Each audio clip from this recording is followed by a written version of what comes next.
Halo semua, ini adalah video Project Based Learning atau PBL, mata kuliah filsafat ilmu dengan tema pendidikan karakter, peran mahasiswa dalam memantapkan sinergitas melawan pandemi COVID-19 di era new normal, dengan topik logika, dan berjudul penggunaan logika dalam menghadapi isu-isu seputar keamanan vaksin COVID-19 di Indonesia. Video ini dibuat untuk memenuhi tugas mata kuliah Filsafat Ilmu Universitas Airlangga semester Gasal 2020. Selamat menyaksikan. Seperti yang kita tahu, bahwa saat ini dunia sedang dilanda pandemi COVID-19. Berbagai negara melakukan banyak upaya untuk menghentikan wabah ini, salah satunya dengan menciptakan dan mengembangkan vaksin. Berita kedatangan atau kemunculan vaksin COVID-19 pertama kali datang dari Rusia. Dilansir dari channel Metro TV News, Rusia menjadi negara pertama yang meloloskan vaksin COVID-19 pada hari Selasa, 11 Agustus 2020 waktu setempat. Vaksin COVID-19 dari Rusia ini juga menjadi yang pertama telah disetujui oleh Kementerian Kesehatan Rusia dan diumumkan langsung oleh Presiden Rusia, Vladimir Putin. Vladimir Putin juga menyatakan bahwa negaranya sudah menyetujui produksi massal dari vaksin COVID-19 ini. Indonesia sendiri juga telah memproduksi vaksin sendiri, yang diberi nama vaksin merah putih. Vaksin merah putih merupakan vaksin karya anak bangsa yang dikembangkan oleh Lembaga Biologi Molekuler Eijkman dengan peneliti dari Eijkman, LIPI, UI, UGM, ITB, dan UNAIR. Selain itu, Indonesia juga bekerja sama dengan negara lain dalam pengadaan vaksin. Diketahui bahwa PT Bio Farma bekerja sama dengan Sinovac Biotech, perusahaan biofarmasi asal Cina. Dilansir dari Tempo.co, sebanyak 1,2 juta dosis vaksin COVID-19 buatan Sinovac Biotech tiba di Bandara Soekarno-Hatta pada Minggu malam, 6 Desember 2020 sekitar pukul 21.30 waktu Indonesia bagian Barat. Jutaan vaksin dalam bentuk jadi tersebut diangkut dengan pesawat Garuda Boeing 777-300ER dengan menggunakan kargo khusus melalui rute Jakarta-Beijing-Jakarta. Sayangnya, keamanan vaksin COVID-19 yang ada mulai dipertanyakan oleh masyarakat. Muncul isu dan beredar isu-isu yang mengenai keamanan dari vaksin COVID-19 ini. Publik awam dibuat takut dan khawatir. Akankah vaksin COVID-19 yang pembuatannya di kebun ini aman untuk digunakan oleh masyarakat luas? Simak ulasannya. Seperti yang sudah dijelaskan oleh Mas Faiz.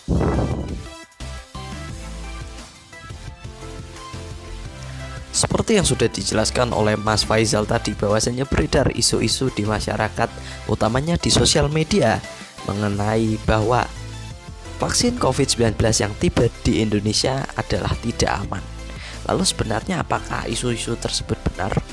Lalu bagaimana sih sebenarnya vaksin COVID-19 ini dapat dipastikan keamanannya? Sebelum membahas lebih lanjut mengenai itu, mari kita simak penjelasan singkat mengenai logika. Jalan berpikir yang masuk akal atau disebut dengan logika dapat menghasilkan sebuah pengetahuan. Supaya sebuah pemikiran dapat dianggap benar, maka terdapat sebuah cara tertentu dalam penarikan kesimpulan yang sahih. Cara pengambilan kesimpulan yang valid inilah disebut dengan logika. Karena logika dapat didefinisikan juga dengan pengkajian berpikir secara sahih.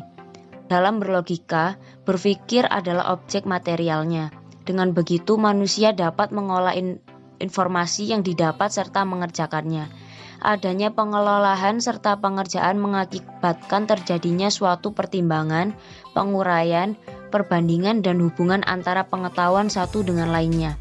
Menurut Aristoteles, logika adalah sesuatu yang mendahului ilmu pengetahuan. Berikut ini adalah manfaat sebuah logika.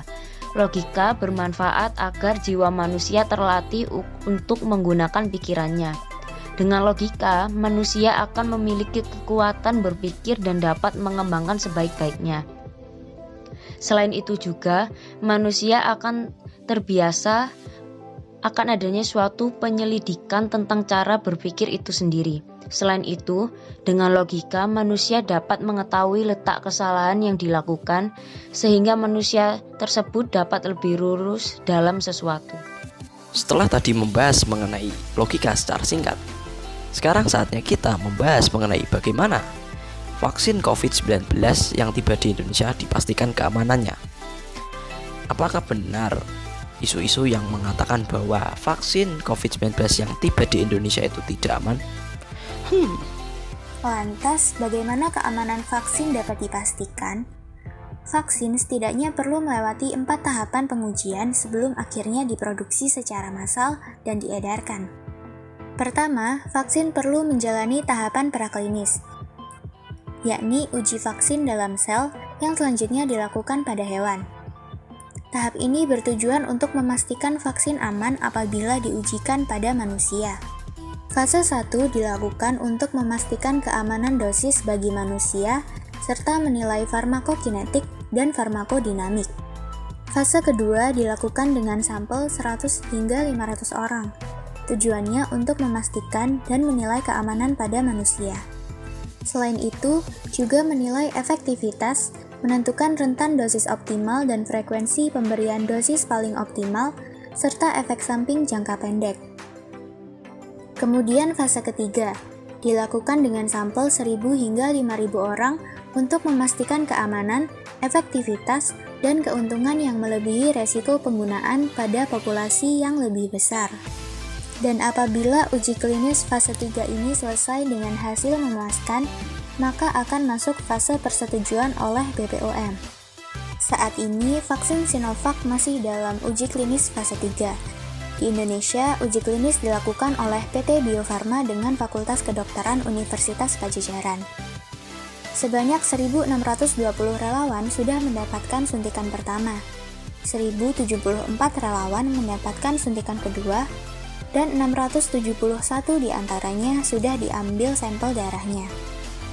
Masyarakat tidak perlu khawatir, karena BPOM dan MUI mengawal proses penyediaan vaksin untuk memastikan keamanan serta kehalalannya. Proses evaluasi yang dijalankan BPOM merujuk pada standar internasional, seperti WHO, USFDA, dan EMA. Nah, bagaimana penjelasannya tadi? Menarik bukan? Tentunya dari penjelasan tadi kita bisa simpulkan bahwa vaksin COVID-19 yang tiba di Indonesia tentunya aman untuk digunakan oleh manusia. Secara sederhana, kita dapat berpikir demikian. Semua vaksin yang sudah melalui uji klinis tahap 3 adalah aman untuk manusia. Vaksin COVID-19 milik Sinovac yang ada di Indonesia sudah melalui uji klinis tahap 3. Kesimpulannya, vaksin Sinovac aman untuk manusia. Tunggu dulu.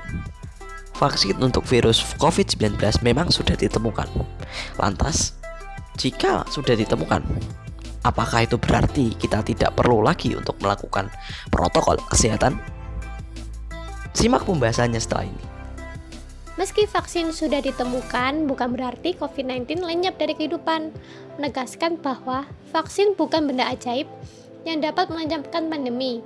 Tetapi, bukan solusi tunggal. Vaksin disebut strategi pelengkap dan penguat untuk beberapa negara agar lebih cepat keluar dari krisis pandemi sebagai exit strategi suatu pandemi. Jadi dapat disimpulkan bahwa untuk saat ini, walaupun sudah ada vaksin, tetapi tetap perlu adanya penelusuran protokol kesehatan dan karantina total secara efektif sampai menemukan vaksin dan obat yang benar-benar efektif dan aman. Terdapat 3 alasan, yaitu antibodi tidak bertahan lama.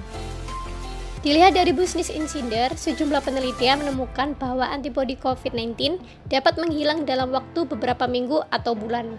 Maka dari itu, beberapa ahli menyarankan agar vaksinasi dilakukan secara teratur. 2. Kendala saat vaksinasi ulang. Dikutip dari CNN, sejumlah kendala dikhawatirkan dapat terjadi ketika vaksin COVID-19 harus diberikan secara teratur atau berkala. Beberapa masalah yang dapat ditimbulkan salah satunya adalah segi logistik, misalnya kesulitan mendapatkan alat uji, APD, hingga terganggunya pendistribusian vaksin COVID-19 untuk seluruh negara. Masalah logistik, jika penduduk Indonesia pada sebanyak 267 orang dan harus mendapatkan vaksin COVID-19 minimal sebanyak 2 kali, maka perlu 534 juta dosis yang untuk memenuhi kebutuhan vaksinasi. Selanjutnya, bayangkan jika ada 7,5 miliar orang di seluruh dunia, tentu bukanlah jumlah yang sedikit dan perlu kerja keras untuk memenuhi jumlah dosis yang dibutuhkan. Nah, itu tadi. Jadi intinya, walaupun vaksin untuk virus COVID-19 sudah ada, sudah ditemukan, namun kita tetap harus mematuhi dan melaksanakan protokol kesehatan. Pada saat ini kita sangat mudah sekali untuk menerima informasi, tak terkecuali informasi-informasi yang tidak benar, seperti contohnya berita bohong atau berita hoax.